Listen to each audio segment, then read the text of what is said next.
નમસ્કાર મિત્રો, સ્વાગત છે તમારું અમારી ચેનલ નેવિકા વોઇસ પર એક નવા વિડીયોમાં। આશા છે કે તમે બધા મજામાં હશો।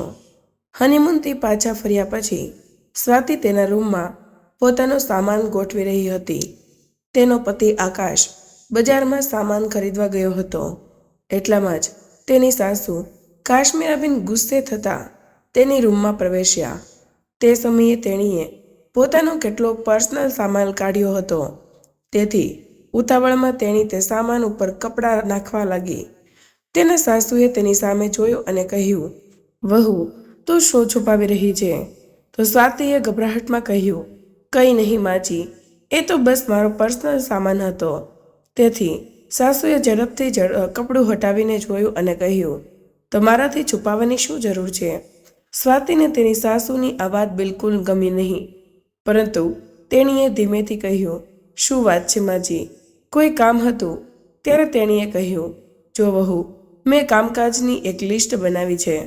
તેમાં તું સવારથી ઉઠે ત્યારથી લઈને રાત્રે સૂવા જાય ત્યાં સુધીના બધા જ કામોની લિસ્ટ છે।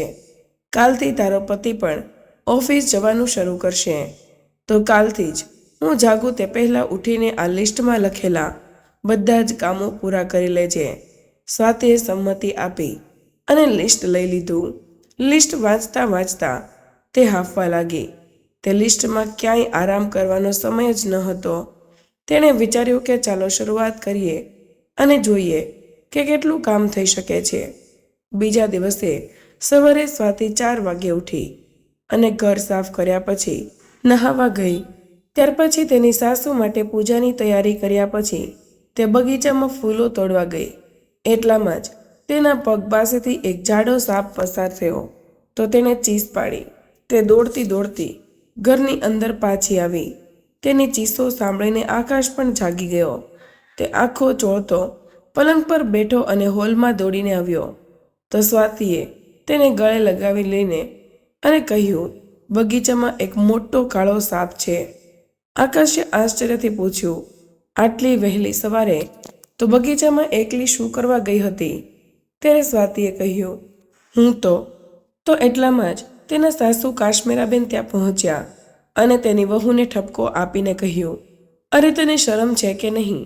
અમે પણ ઘરમાં રહીએ છીએ, તું અમારી સામે આવી રીતે તારા પતિને વળગીને ઊભી છે। તેમને ત્યાં જોઈને બંને એકબીજાથી દૂર થઈ ગયા। ત્યારે કાશ્મીરાબેને પૂછ્યું, તું આટલી વહેલી સવારે ચીસો કેમ પાડી રહી છે? ત્યારે સ્વાતિએ કહ્યું, માં, મેં બગીચામાં એક ખૂબ જ જાડો સાપ જોયો। ત્યારે આકાશે ફરીથી પૂછ્યું, પરંતુ આટલી વહેલી સવારે તું બગીચામાં શું કરવા ગઈ હતી? ત્યારે સ્વાતિએ કહ્યું, તે માજીની પૂજા માટે ફૂલો લાવવા ગઈ હતી। ત્યારે આકાશે કહ્યું, થોડું અજવાળું થઈ જતું ત્યારે જતી હોત, જો હમણાં તને સાપ કવડ્યો હોત। તો આ સાંભળીને સ્વાતિની આંખોમાંથી આંસુ આવી ગયા। તે બાળપણથી જ સાપની ખૂબ જ ડરતી હતી અને આજે તો લાગ્યું હતું કે જાણે તેનું હૃદય બહાર ઉછળીને આવી જશે। તેની એ ગુંગળાતા અવાજે કહ્યું, માજીએ કહ્યું હતું કે હું જાગું તે પહેલાં બધું જ કામ પૂરું થઈ જવું જોઈએ। ત્યારે આકાશે કહ્યું, મમ્મી, શું આ સાચું છે? ત્યારે કાશ્મીરાબેન કહેવા લાગ્યા, સાસુ અને વહુ વચ્ચે દખલ ન કરે તો સારું રહેશે। વહુને ક્યારે કહ્યું કામ કરવું જોઈએ તે હું જોઈ લઈશ। હજી તો તારા લગ્નને 1 મહિનો પણ નથી થયો અને તું તારી પત્નીનો પક્ષ લેવા લાગ્યો। વહુએ તને શું શીખવાડી દીધું છે જે તું મારા જોડે સવાલ જવાબ કરે છે? મેં તારા લગ્ન કરાવ્યા હતા, તને પારકો નથી કરી દીધો કે હવે તું મારી વિરુદ્ધ બોલીશ? શરમ નથી આવતી પત્ની સામે માં જોડે સવાલ જવાબ કરતા? આ સાંભળીને આકાશ સાવ ચૂપ થઈ ગયો, કારણ કે તેની માતા તેને કોસવા લાગી હતી।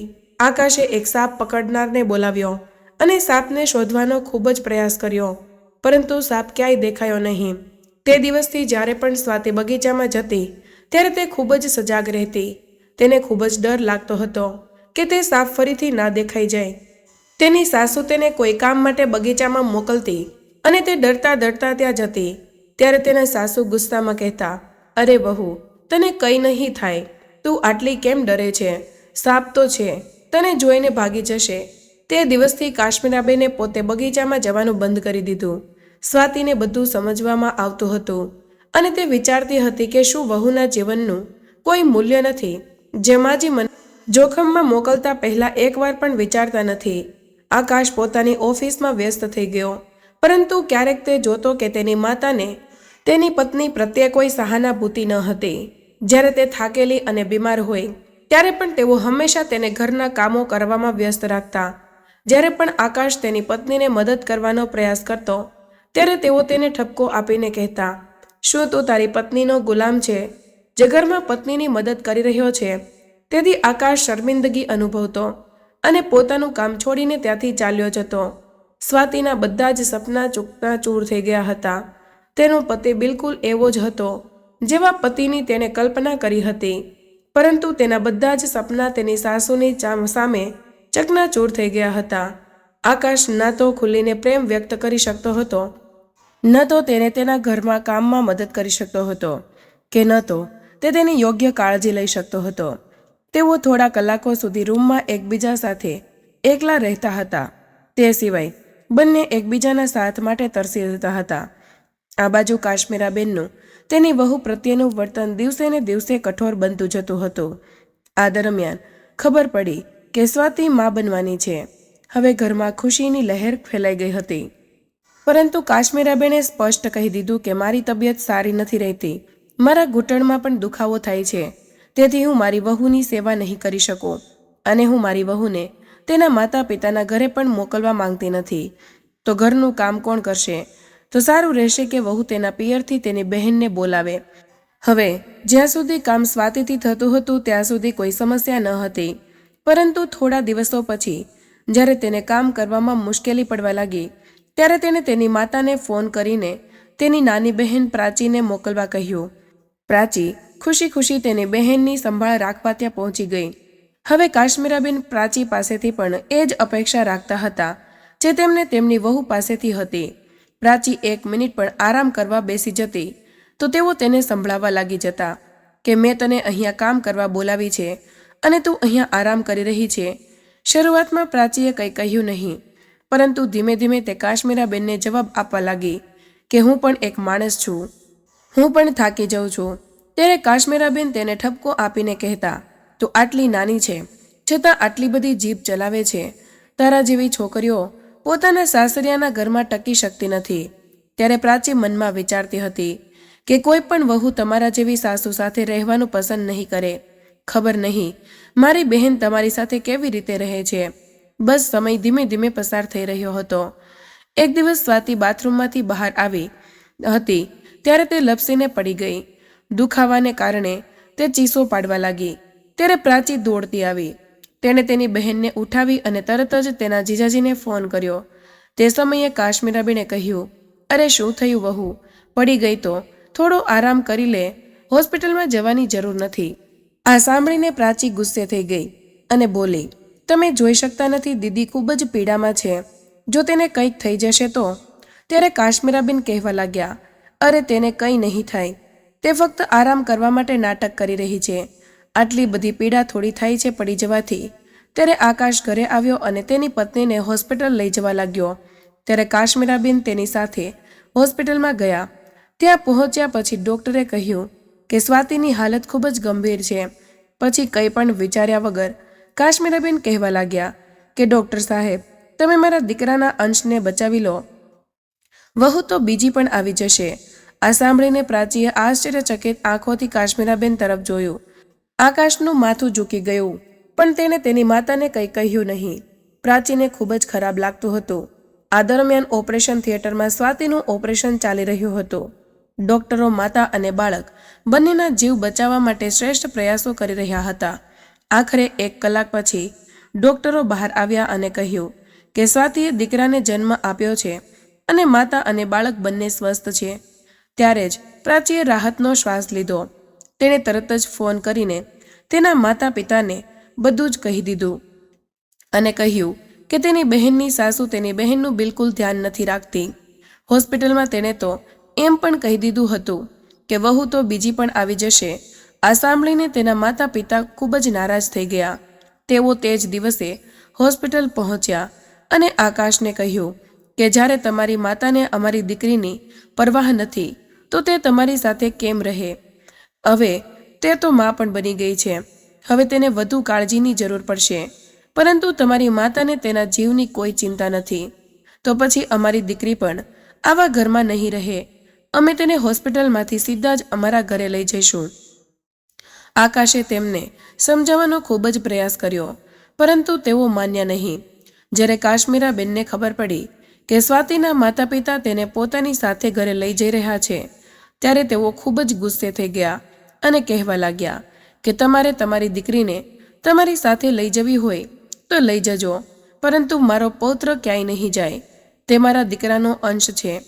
ત્યારે સ્વાતિની માતાએ કહ્યું કે તમારો પૌત્ર ફક્ત તમારા દીકરાનો જ અંશ નહીં, પરંતુ અમારી દીકરીનો પણ અંશ છે. અને જ્યાં તે માતા રહેશે ત્યાં જ દીકરો રહેશે. અને તમે તો તમારા દીકરાને મુઠ્ઠીમાં કરી રાખ્યો છે, તો મારી દીકરી તેના દીકરા વિના કેમ રહે? તો કાશ્મીરાબેને કહ્યું, તો પછી હું મારા દીકરાને તમારી દીકરીથી છૂટાછેડા અપાવીશ અને મારા દીકરાના ફરીથી લગ્ન કરાવીશ. અરે તમને તમારી દીકરી પર ખૂબ જ ઘમંડ છે. વહુ તો બીજી પણ આવી જશે. આકાશ હવે ચૂપ ના રહી શક્યો. તેને બધું તૂટતું વિખેરાતું દેખાઈ રહ્યું હતું. તેણે ગુસ્સામાં કહ્યું, મમ્મી, જ્યારે દીકરો જ નહીં હોય તો બીજી વહુ ક્યાંથી આવશે? આ સાંભળીને કાશ્મીરાબેન આશ્ચર્યથી તેની સામે જોવા લાગ્યા. તો તેને કહ્યું, હા મમ્મી, હવે મેં નક્કી કર્યું છે કે હું મારી પત્ની અને દીકરા સાથે રહેવા માટે તમારું ઘર છોડી દઈશ. આ સાંભળીને કાશ્મીરાબેન છાતી કૂટીને રડવા લાગ્યા અને બોલ્યા, હે ભગવાન, મારો દીકરો લગ્ન થતાં જ બદલાઈ ગયો.